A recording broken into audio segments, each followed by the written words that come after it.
Sejam muito bem-vindos ao programa onde a estrela é a sua saúde. Mas hoje a estrela é a saúde dos seus pequenininhos aí, ó, filhos, netos, sobrinhos. Então preste muita atenção que hoje o dia pode não ser 12 de outubro, mas o dia é das crianças. Mas ó, só depois da vinheta.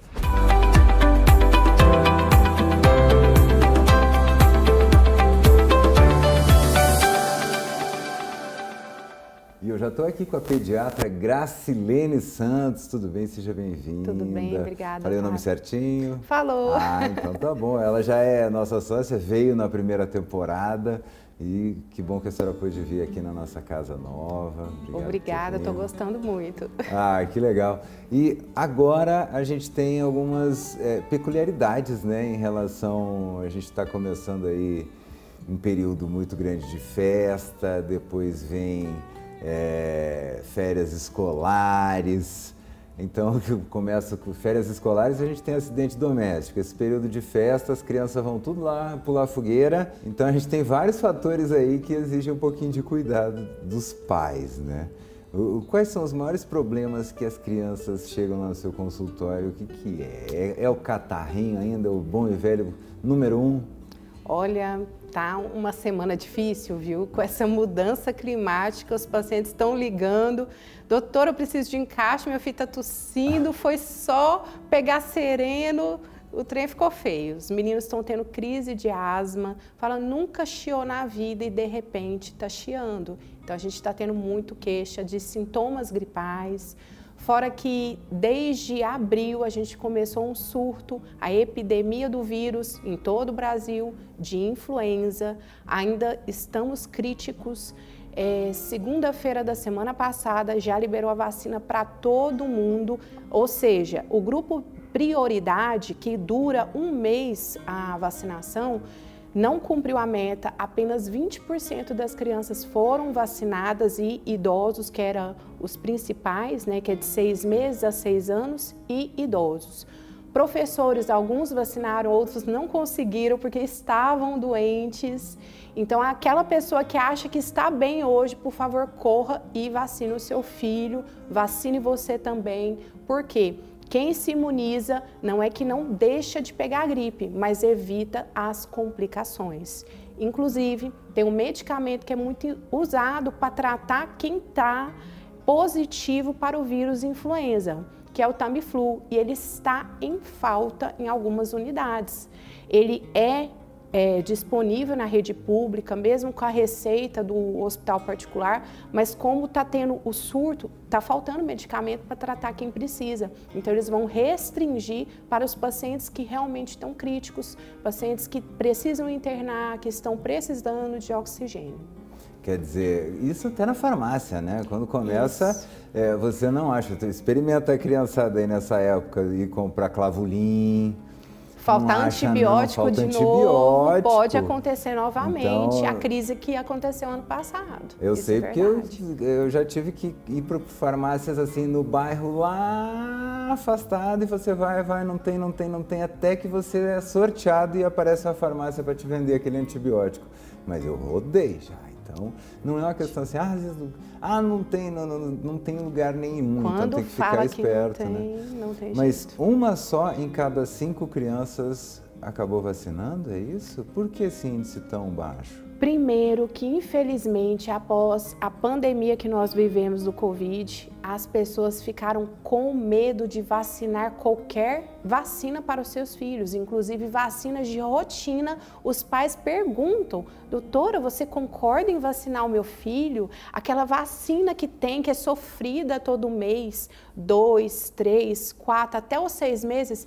Eu falei, senhora, se você não vacinar o seu filho pode correr o risco de morte se você não vacinar, porque essas doenças são preveníveis e tem doenças que praticamente não tem tratamento. Quando é vírus, a gente tem poucas opções. Essas são bactérias. Bactérias, quando elas caem na corrente sanguínea, elas podem fazer uma infecção generalizada, que é a sepse, e a criança pode falecer com horas de vida. Então, assim, eu fico muito angustiada quando uma mãe me faz uma pergunta se eu concordo. Eu falo o seguinte, vacina não foi inventada do nada. Foi graças a ela que hoje nós temos mais tempo de vida. A gente vive até 90, 100 anos se cuidar bem e as vacinas contribuíram para isso. Se, né, a medicina moderna fosse ruim, a gente estava vivendo menos do que antes. Exato. Porque a gente está comendo pior do que antes, nossos hábitos eles estão piores do que antes e mesmo assim a gente continua vivendo mais, cada vez mais. Quer dizer, a medicina moderna ela funciona. Sim. E eu não vi. Eu achei interessante porque eu não vi até agora aquela comprovação. Alguém chegar e dizer, olha, esse aqui é o senhor fulano, ele virou jacaré porque tomou... Não vi. Ninguém. Eu não vi. Eu uso esse termo também para os pais. Olha, pode existir um caso ou outro de pessoa que teve uma reação grave. Está descrito em qualquer bula de medicamento os efeitos adversos. Eu vou ter febre, vou ter urticária. É raro, raríssimo. Então, sim, pode ter existido morte pós-vacina de Covid. E você acha que as outras vacinas nunca teve? Sim, existem, mas é casos tão raros que na hora que você vai cortar é 0,0001, né? Então, é muito raro de ter. Agora, você corre o risco de perder a vida do seu filho e você vai colocar a culpa em quem? Em você. Pai e mãe, que está deixando de escutar o seu pediatra e escutando um vizinho que nem formação na área da saúde tem. Um TikToker, né? Exatamente. Fake news sempre existiu, só que agora elas estão ganhando espaço mais e as pessoas às vezes desacreditam ou até falam, você não sabe isso, doutora? Desse jeito, a gente é questionado no dia a dia.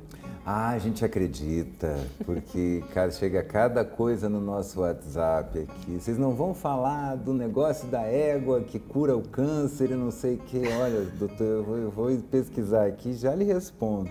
Então tem umas coisas, eu vi no TikTok, eu vi no Instagram, e aí você vai olhar, não é médico, não é nada. E eu vou dar um ralho também no YouTube, tá?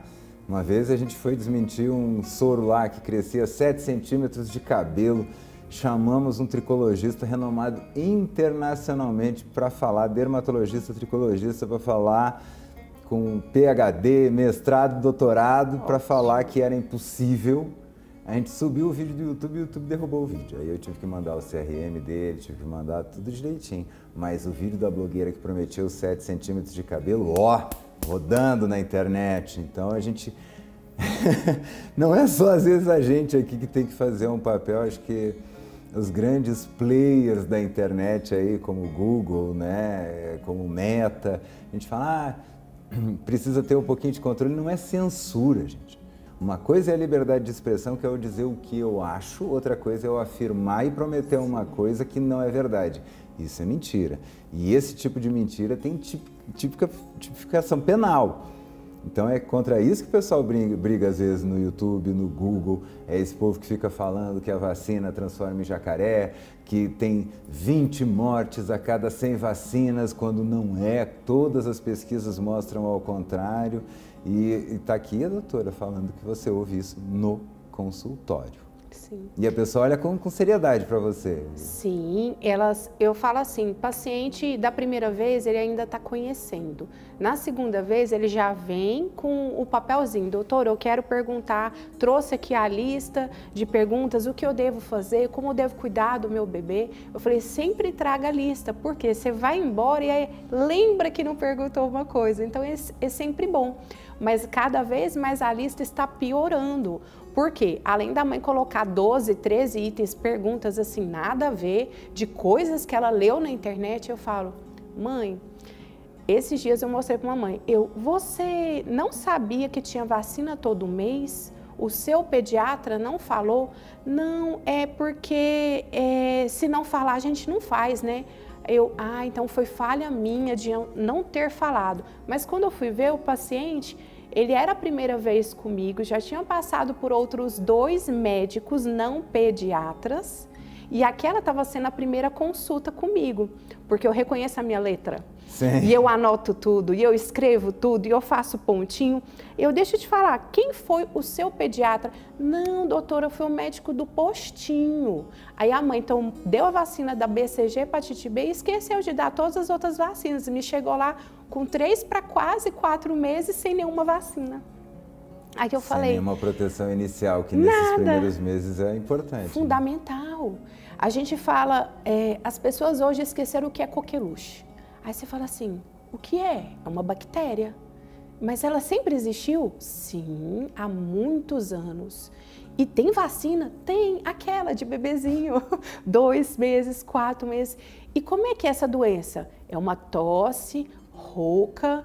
Ah, não, ela é uma tosse produtiva com secreção? Ela é tudo. Ela é um quadro arrastado. A pessoa parece que está gripada e não sara. A tosse começa seca, depois ela se torna produtiva, depois a criança tosse até vomitar, falta o arzinho, fica com o rosto vermelho e algumas crianças até desfalecem por falta de oxigênio, porque a crise de tosse é tão comprida, é a famosa tosse comprida de antigamente, que o povo falava. E assim, está voltando, porque as pessoas estão deixando de vacinar os seus filhos.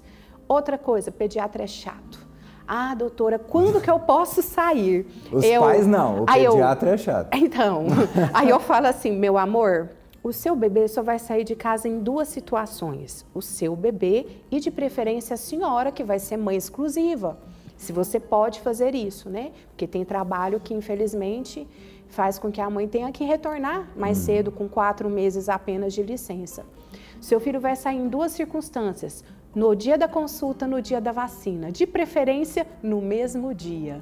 Você marca a consulta no dia do mêsversário, o menino já tira a foto de manhã cedo, a fotinha ali do mêsversário, vai para a consulta, pesa a média, ainda tira a foto com a pediatra para falar, olha que delícia, o bebê sorrindo, coisa linda. Aí já vai para o chororô, já vai para a vacina, porque é o dia do chororô. São 3 agulhas quando é no SUS, uma vacina oral, então são 4 vacinas no mesmo dia. Esse paciente vai ter febre, vai ter mal-estar, vai ficar enjoadinho e tem que ir para casa e ficar em casa nos cuidados maternos. Esse bebê não tem imunidade nenhuma, só tomou a primeira vacina fora de nascimento. Vai tomar vacina todo mês, ou seja, esse bebê só vai ser apresentado para a população com 6 meses ou mais. De preferência, não precisa. Hoje você tem internet, tira foto, posta vídeo no grupo da família, mostra que o seu filho é lindo, saudável. As pessoas vão visitar, a gente está em época de gripe. Chega lá, o nariz coçando, espirrando, tossindo, com a mão suja. Ai, que bebê lindo! Gente, não faça isso com o filho dos outros. Se fosse o seu, você ia gostar? É isso. Direta e reta. Eu não tenho tato nesse ponto. Eu quero cuidar como se fosse o meu filho. Então, o que eu fiz com a minha filha foi isso. Então, eu quero que todos façam. É o melhor. Mas é interessante isso, que é um cuidado que às vezes não é... Quem não tem filho, às vezes não tem essa noção. Então pega na mãozinha, pega com a mão que estava no celular, que a gente mostra, né? Já tem várias pesquisas que mostram que antigamente era o dinheiro, a coisa mais suja era o dinheiro. Hoje não mudou, porque o Pix está lá no celular, a coisa mais suja que tem é o celular, que a pessoa leva no banheiro. Isso! Coliformes fecais estão espalhados nele. Aí a gente cola no rosto, né? Claro, óbvio. Sim. E aí, além de colar no rosto, pega aquela mão suja de coliformes fecais e olha no nenenzinho, olha que fofo, pega na mão, gente, aquela mãozinha ali, ela vai direto para a boca. Funciona e dá problema mesmo? Gente, não sei se vocês estão por dentro de alguns vídeos, tem épocas que são bombados, né? Um pai beijou o seu filho, era recém-nascido ou beirando 2 meses, ele estava com herpes labial ativa ou na fase pré-ativa. Ah, que dá aquela bolinha, que dói, que arte. Ele só beijou o filho morreu. Meningite viral, vírus herpes. Fala de onde ele pegou, simples, só questionou, pai ou mãe, vocês têm herpes? em alguma parte do seu corpo, tocou o seu filho, e o pai, sim, eu estava com aquela lesãozinha aqui na boca e eu beijo o meu filho. Eu falo que brotoeja do bebê é por 2 motivos. Ou é porque você está pegando o seu filho com a mão suja, ou é a barba do pai.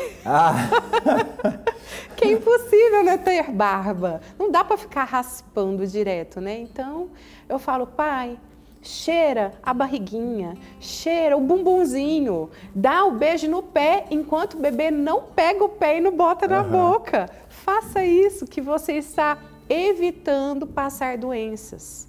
Doeu a sua cabeça um pouquinho, você não sabe se é gripe, usa máscara. Porque o senhor trabalha, o senhor tem atendimento ao cliente, chega em casa, você vai ver o seu filho, e aí? O que você vai transmitir para ele? Você não sabe que vírus que é, que bactéria que é. Então use máscara, durma no quarto separado, evita esse contato muito íntimo se você está sentindo alguma coisa de ruim no seu corpo, porque já é um aviso. O senhor já está com a doença instalada e a maioria das transmissões ou são via aerosóis ou via gotículas de saliva. Tem um nome até todo chique, né? Esse negócio que a gente não enxerga, mas tá saindo uma babinha ali, ó, que fica tem algumas que a gente até enxerga, né? A gente vai ter que usar um guarda-chuva para falar com a pessoa. Mas tudo isso, principalmente nos primeiros meses. Olha só, você tem a tuberculose no Brasil. É uma doença que não está erradicada. A gente considera muito comum em idosos, né, ou pessoas imunossuprimidas, que são geralmente pessoas portadoras do vírus HIV. Eu trabalho num hospital chamado HDT, onde tem o tempo todo paciente circulando para lá e para cá com máscara no queixo. Como eu vou prevenir de pegar a tuberculose? Usando a minha máscara a todo momento. Então eu trabalho de máscara, de vez em quando meu nariz está machucado, meu rosto está machucado. Não é só Covid que machucava a gente, não. É o trabalho em si. Então, é protocolo do hospital andar de máscara. Por quê? Porque os pacientes nem sempre estão zelando de nós, que são os seus cuidadores. Eles estão ali num ambiente internado, que tem que ficar dentro do quarto. Eu tô cansado, eu quero dar uma passeada. Tudo bem, o senhor pode. Mas a sua precaução é aerosóis. O senhor tem que usar a máscara o tempo todo. Aí ele vai, passeia, vai lá pro jardim, arejar, às vezes fumar. E aí? Com tuberculose. Com tuberculose. Sim. Eles não deixam os velhos hábitos. Estão com falta de ar. O oxigênio aqui, ele quer fumar. Não pode. É proibido fumar no hospital. E é engraçado que a pessoa mais velha é muito difícil. Eu brinco muito aqui. Se eu tivesse feito medicina, eu teria feito geriatria. Porque para você vencer esse hábito que a pessoa, só o hábito tem meio século, para você dizer que ele não vai mais fazer aquilo, você mata a pessoa, né? É uma decisão. É muito complicado. Sim. É muito complicado. A família tem que... Mas a senhora falou de tuberculose e a gente está tendo alguns casos de poliomielite. Imagina. Né? Que estão voltando. Se realmente, se a gente de 5 crianças tiver uma só vacinada, a gente vai ver aquilo que a gente via antigamente nas salas de aula. Quando eu estava lá no 1º grau, né? Não sei qual é a geração, eu sou da geração, tem o pessoal fala, né? Z, W, Y, eu sou da geração OSPB. Que estudou OSPB na escola. Então, sempre você tinha, em toda a sala, você tinha alguém com alguma dificuldade de locomoção, porque tinha tido a tal da paralisia infantil. Perfeito. Hoje eu vou na escola da minha filha, não tem uma criança lá dentro que tenha qualquer mobilidade por conta disso. Sim. Porque todas elas foram vacinadas lá atrás. Olha, a gente vai ver isso de novo, o que eu via na minha escola daqui a algumas gerações, será? A gente está perto disso, né? Se continuar, infelizmente, a representação que está tendo na internet, a divulgação de fatos de que tomar vacina vai causar câncer, que é o boato que mais existe, que vai mudar o seu DNA. Gente, eu vou deixar de ser a Gracilene e vou virar o jacaré, ou um outro bicho. vou deixar de ser eu. Se as pessoas continuarem acreditando nisso, a gente vai ver o surto sim. E fora a questão de instrução, temos muito imigrantes, que é de outros países que vieram para cá, que não vieram com nenhuma vacina e que estão chegando com qualquer idade, com doenças incubadas. E eles vão estudar em qualquer escola, principalmente a pública. E aí você vai ver o caos. Por quê? Porque a disseminação é muito rápida e muito fácil.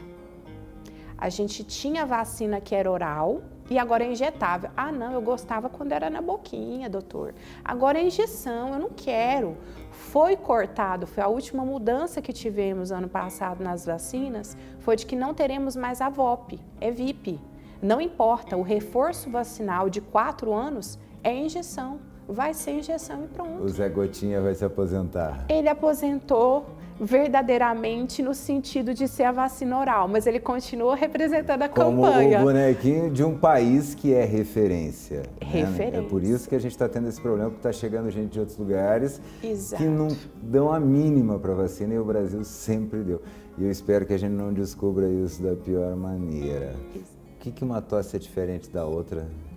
A tosse produtiva, ela estava falando da tosse produtiva. Eu nunca vi tosse produzir nada além de desconforto para os pais. Vamos lá. A tosse a gente classifica em principalmente 2 tipos. A seca, que é aquela tosse geralmente rouca, que você não parece ter catarro para querer sair. É uma tosse irritativa, muitas vezes é uma coceira na garganta. A tosse produtiva é aquela que você vai ver muco saindo dessa tosse, seja muco saindo de expectoração da parte interna do pulmão ou às vezes que escorre do nariz para a garganta e você escarra, né? E faz aquele barulho de carregada, que o povo usa o termo carregada. A tosse carregada. Isso. Exato. Aí dá aqui... A tosse do fumante, vamos assim dizer, né? Ou da criança extremamente gripada, ela costuma ser mais produtiva do que seca. Depende também da causa. A causa viral, vamos dizer, os vírus, eles podem só irritar as vias aéreas, seja o nariz, a garganta, vai doer e provocar essa tosse seca e irritativa. Mas em algum momento vai ter secreção. Vírus também pode produzir secreção, é uma secreção mais clarinha, né? O tempo todo pingando o narizinho, né?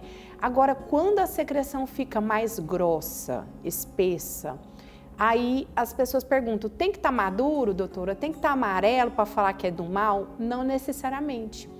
A criança pequena não sabe assoar o nariz, o catarro ele fica aqui, grudado, colando. Por isso a lavagem nasal é a melhor maneira de tirar o catarro. Seja a criança sabendo ou não, a mãe vai ter que dar um jeito de tirar esse catarro.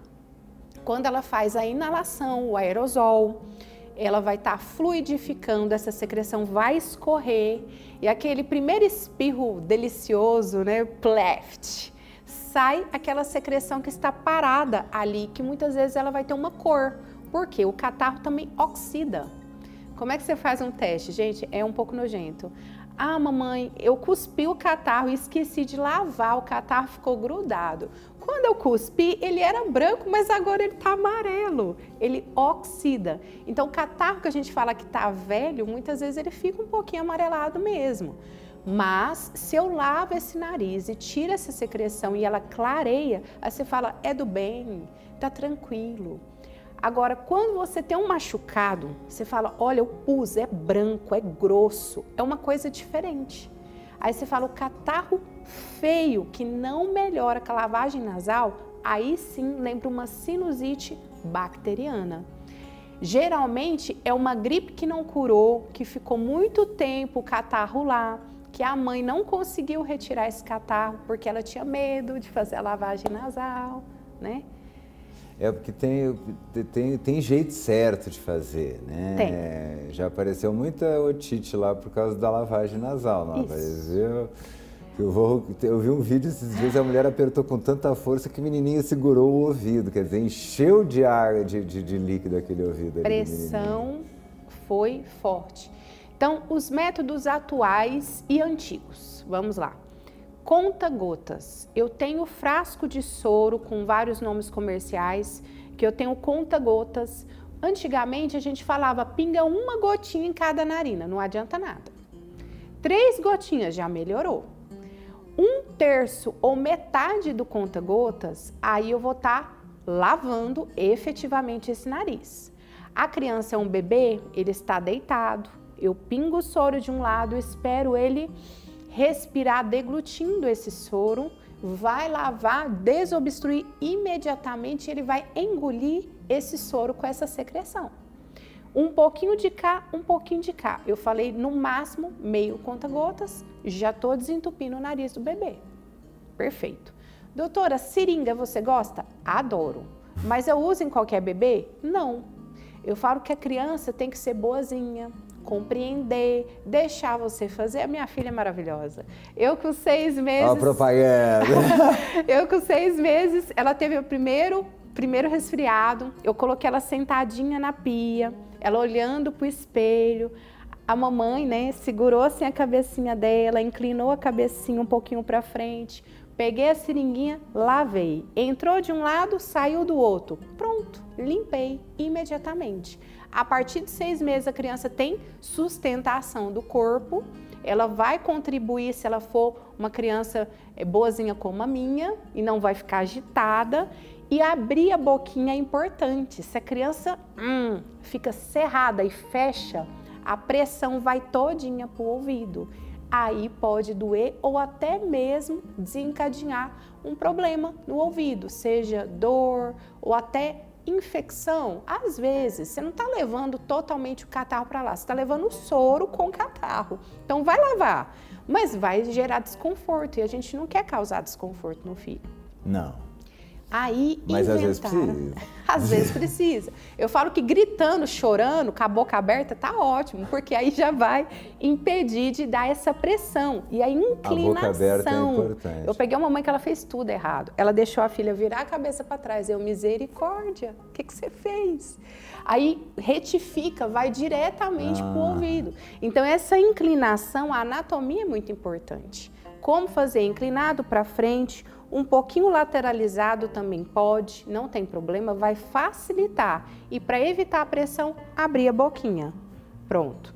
Quando eu faço o método garrafa, que é o mais atual de todos, mas na verdade ele já existia, só que não era garrafa, era um vidro. É da época, gente, mais de 100 anos atrás, era um vidro, assim, tinha um nome especial, mas enfim, hoje é garrafinha que a gente fala. A garrafinha, ela tem de 2 tamanhos, o infantil que é 120 ml e o adulto que é 240 ml. Você pode colocar água filtrada e comprar o sachêzinho, colocar lá dentro para virar soro, ou você poderia pegar simplesmente uma garrafa de soro fisiológico que tu compra na farmácia.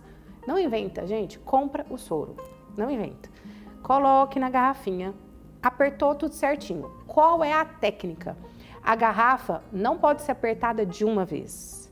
Você tem que fazer um movimento suave de compressão e parar no meio do caminho. É o suficiente. Inclino novamente, boquinha aberta da criança ou do adulto que vai fazer, encaixou na narina, vai sentir subir e descer do outro lado.